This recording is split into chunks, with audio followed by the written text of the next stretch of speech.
আমি চাই না যে আজ এই সংসার এটা বলুক। আমি জানি তুমিও এটা চাও না, যে কেউ এসে এটা বলুক যে তোমার জন্য আমার গায়ে প্রতিজ্ঞা ভঙ্গের কলঙ্ক লাগুক।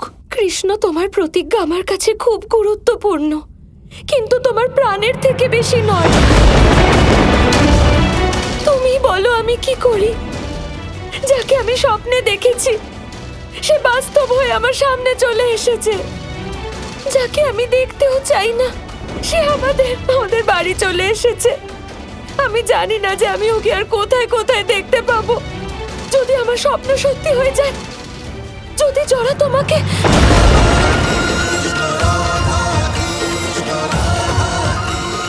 আমি বলতেও পারছি না কৃষ্ণ। তোমার যেটা ঠিক মনে হয় করো, আমার যেটা ঠিক মনে হয় আমি করব। যখন দেবী রাধা চাইছেন না যে জরা ওনার সামনে থাকুক, তাহলে শ্রীকৃষ্ণ ওকে ফিরিয়ে দিচ্ছেন না কেন? এটা ভুলে যেও না, শ্রীকৃষ্ণই হলেন নারায়ণ। প্রত্যেক মুহূর্তে 3টি সময়কালে উনি বিরাজমান, কিন্তু এই মুহূর্ত হল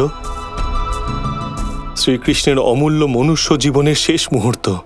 আর মনুষ্য জীবনের বৈশিষ্ট্য হল তার মন সবসময় কৌতূহল দ্বারা পূর্ণ থাকে। আর আমার আরাধ্য এই বৈশিষ্ট্য নিজের অন্তিম সময়ে যাপন করতে চাইছেন। কিন্তু মহাদেব, কৃষ্ণ রাধাকে কেন আটকাচ্ছেন?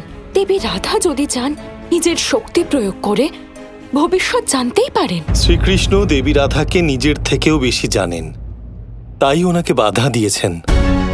কারণ যদি দেবী রাধা ভবিষ্যৎ দেখে নেন, তাহলে উনি কৃষ্ণের সমাপ্তির সময় আসতে দেবেন না। কিন্তু এতে অনুচিত কি আছে? এটা কি প্রেম নয়? আমি কি আপনার জন্য এমনটা করতাম না?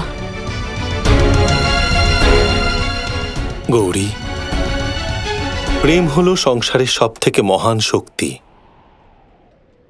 কিন্তু সংসারের এই মহানতম শক্তির সামনেও কর্মচক্রে নিজস্ব একটা গুরুত্ব আছে, নিজের স্থান আছে। নিজের প্রেমীর প্রাণ রক্ষা করা হলো প্রেমিকার ধর্ম। কিন্তু সবথেকে মহান প্রেম হলো তাই যা মৃত্যুর সময়ও চিরন্তন থাকে, যা মৃত্যু ভয়ের ঊর্ধ্বে। রাধা কৃষ্ণ সংসারকে প্রেম শেখাতে এসেছিলেন, আর এবার ওনাদের সবথেকে বড় পরীক্ষা হলো এটাই যে নিজেদের অন্তিম মুহূর্তে প্রেমময় থেকে কিভাবে সংসারকে প্রেমের শিক্ষা দেবেন। এবার এটাই দেখার গৌরী যে ওনারা এই অসম্ভব কার্য কিভাবে করবেন।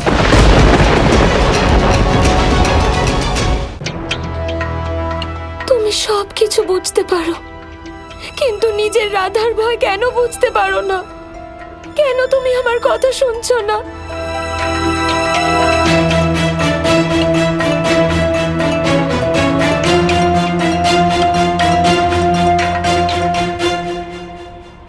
কিন্তু আমি এমন হতে দেব না।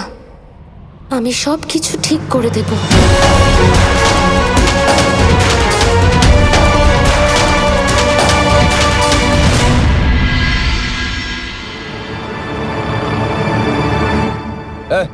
ওঠো, সরে যাও। আমি মেরে দেবো, পান চালিয়ে দেবো। জরা,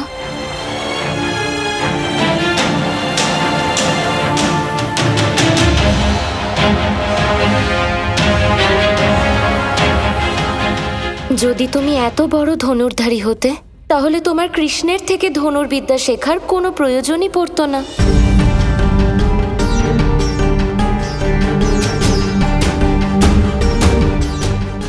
রাধারানী, আপনিই তো? এতদিন শুধু আপনার ব্যাপারে শুনেছি যে শ্রীকৃষ্ণ আপনাকে কত ভালোবাসেন, কিন্তু আজ দর্শনও হলো। আমরা হলাম নির্ধন।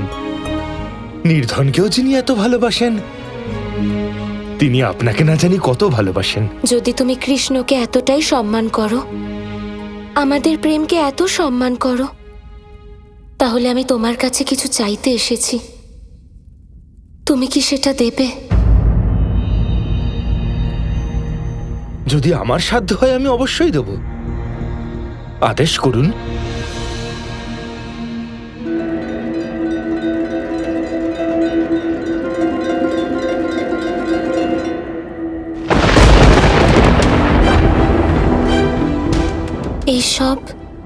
রত্ন এবং আভূষণ যা আমি আমার জীবনে অর্জন করেছি, এর মধ্যে কিছু আমার মায়ের চিহ্ন আর কিছু আমার বাবার স্মৃতি। কিন্তু আপনি এসব আমাকে কেন দেখাচ্ছেন? কারণ আমি সব কিছু তোমায় দিতে চাই। কিন্তু কেন? আমি শুধু এটুকু চাই যে তুমি এই সব কিছু নিয়ে চিরকালের জন্য চলে যাও, যাতে তোমার কখনো ধনুর্বিদ্যা শেখার প্রয়োজনই না পড়ে।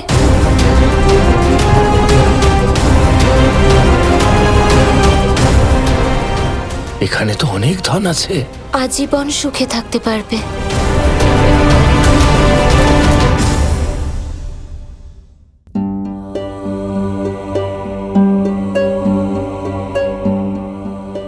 কিছু শিখতে কেন পারো না তুমি? নামে শিকারি একটা পিঁপড়ে পর্যন্ত মারতে পারো না। কাজকর্ম তো কিছুই পারো না তুমি। আর না ওই অচ্যুত আসবে তোমাকে শেখাতে। ভিক্ষা চাইতে যাও আর কিছু চাল ডাল নিয়ে এসো।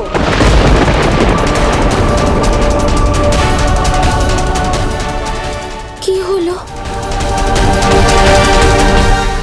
ধন যতই থাকুক, কিন্তু তার দ্বারা কখনো সম্মান কেনা যায় না।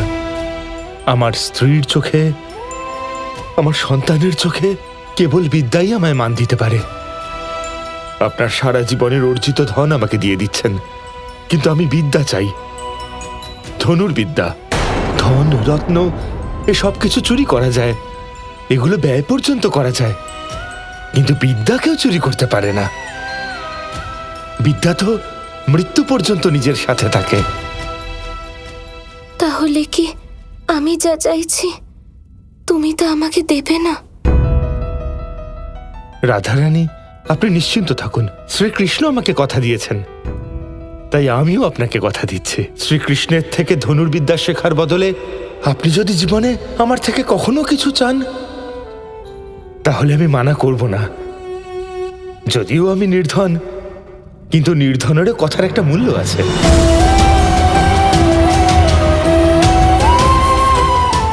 ধন্যবাদ জরা, আজ তুমি আমার সব ভয় দূর করলে।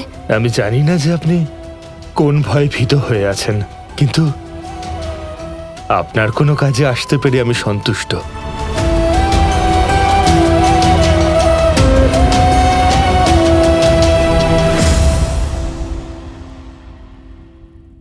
এটা তোমার জন্য।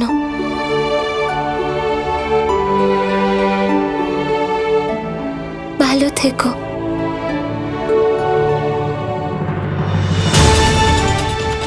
এবার কৃষ্ণ যতই ওকে ধনুর্বিদ্যা শেখাক, আমি জরার থেকে প্রতিশ্রুতি নেব যে কৃষ্ণের যে কোনো সম্ভাব্য ক্ষেত্র থেকে ও যেন অনেক অনেক দূরে থাকে।